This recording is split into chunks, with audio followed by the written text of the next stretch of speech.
Wheat ബട്ടൂരയ്ക്ക് വേണ്ടതായ ingredients ഏതൊക്കെയാണെന്ന് നമുക്ക് നോക്കാം. ഞാനിവിടെ ഒരു 1.5 കപ്പ് വീറ്റ് ഫ്ലോർ എടുത്തിട്ടുണ്ട്, ഗോതമ്പ് പൊടി.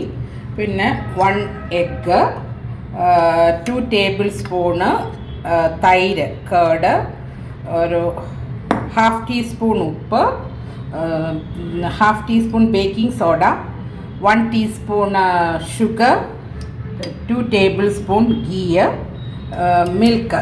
അത് ആവശ്യത്തിന് ഇത് ഡോ ഉണ്ടാക്കുന്നതിന് ആവശ്യമായ മിൽക്ക്. അത്രയാണ് ഞാൻ എടുത്തിട്ടുള്ള സാധനങ്ങൾ.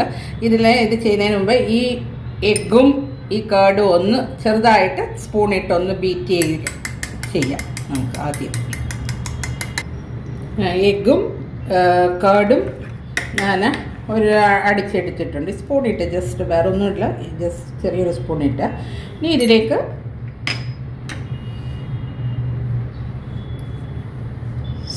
സോൾട്ട്,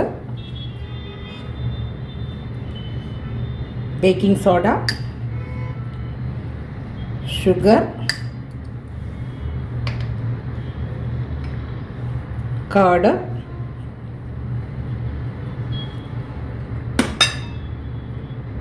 എഗ്ഗ്, പിന്നെ 2 ടേബിൾ സ്പൂൺ ഗീ. ഇതാദ്യം ഇതിട്ടൊന്ന് നമ്മൾ ഈ വീറ്റ് പൗഡറുമായിട്ട് നന്നായിട്ടൊന്ന് മിക്സ് ചെയ്ത് നമുക്കെടുക്കാം. കൈയിട്ട് ചെയ്താൽ മതി. അതെല്ലാം വീറ്റ് ഫ്ലോറുമായിട്ട് നന്നായിട്ട് മിക്സ് ചെയ്തിട്ടുണ്ട്. ഇനി നമ്മൾക്ക് ആവശ്യത്തിന് പാലുപയോഗിച്ച് ചപ്പാത്തിക്ക് അല്ലെങ്കിൽ പൂരിക്ക് നമ്മൾ കുഴയ്ക്കുന്നത് പോലെ കുഴയ്ക്കുക. ഒന്നിച്ച് ഒഴിക്കാതെ കുറേച്ച് അല്പം മിൽക്ക് ആഡ് ചെയ്ത് ചെയ്യാം. മിൽക്ക് വേണ്ടാത്തവർക്ക് വാട്ടർ യൂസ് ചെയ്യാം, പക്ഷേ ഞാൻ പ്രിഫർ ചെയ്യുന്നത് മിൽക്കാണ്. എൻ്റെ കയ്യിൽ ഞാനൊരല്പം ഓയിൽ എടുത്തിട്ടുണ്ട്. കോക്കനട്ട് ഓയിലല്ല, ഏതെങ്കിലും റിഫൈൻഡ് ഓയിൽ. കാരണം ഇത് നമ്മൾ കുറച്ച് നേരം റെസ്റ്റ് ചെയ്യാനായിട്ട് ഇത് വെക്കണം. അപ്പോൾ അത് അങ്ങ് ഡ്രൈ ആകാതിരിക്കാൻ വേണ്ടിയാണ്. പിന്നെ കുറച്ചൊരു സോഫ്റ്റ്നെസ്സും കിട്ടും. നല്ലതായിട്ട് ഇത് ഒന്നുകൂടെ ഇത് ചെയ്തിട്ട് ഇപ്പം നല്ല രീതിയിൽ നല്ല സോഫ്റ്റായിട്ട് നമ്മൾ ഇങ്ങനെ പ്രസ് ചെയ്യുമ്പോൾ കണ്ടില്ലേ, അത് പറ്റുന്ന രീതിയിൽ. അതാണ് അതിൻ്റെ ആ ടെക്സ്ചർ എന്ന് പറയുന്നത്. എന്നിട്ട് ഇത് മിനിമം ഒരു 2 hours ഇത് അടച്ച് റെസ്റ്റ് ചെയ്യാനായിട്ട് വെക്കുക.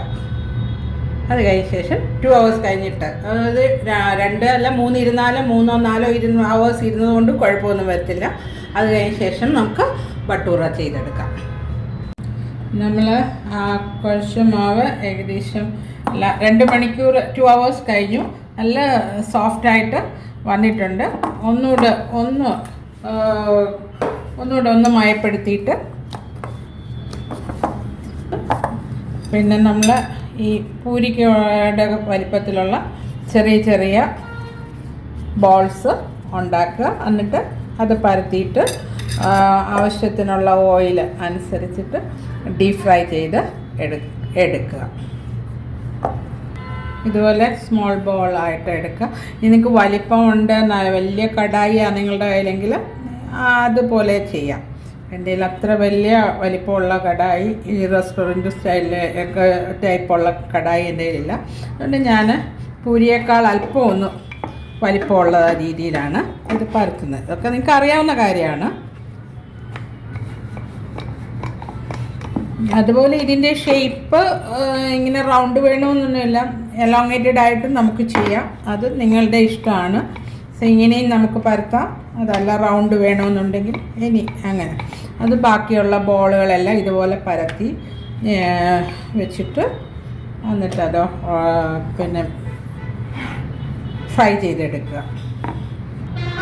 ഇതുപോലെ കടായി വെക്കുക, ആവശ്യത്തിനകത്ത് ഓയിൽ ഒഴിക്കുക. ഇത് എണ്ണ ചൂടായി കഴിഞ്ഞ് കഴിഞ്ഞാൽ ഇതുപോലെ ഇടുക. ഡീപ് ഫ്രൈ ചെയ്യല്ലേ നമ്മൾ. അപ്പോൾ ഇങ്ങനെ ജസ്റ്റ്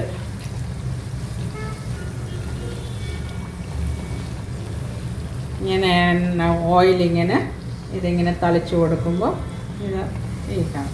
അപ്പോൾ ഇത് ആക്ച്വലി ഈ കളർ വന്ന് നമ്മൾ വീറ്റ് ഫ്ലോർ യൂസ് ചെയ്തുകൊണ്ടാണ്.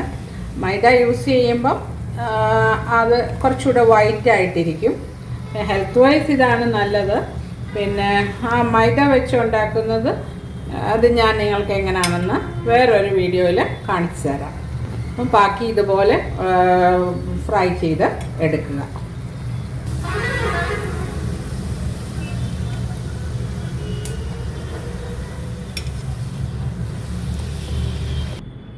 അങ്ങനെ നമ്മുടെ ബട്ടൂറ ഗോതമ്പ് വെച്ച് ചെയ്ത ബട്ടൂറ റെഡി ആയിട്ടുണ്ട്.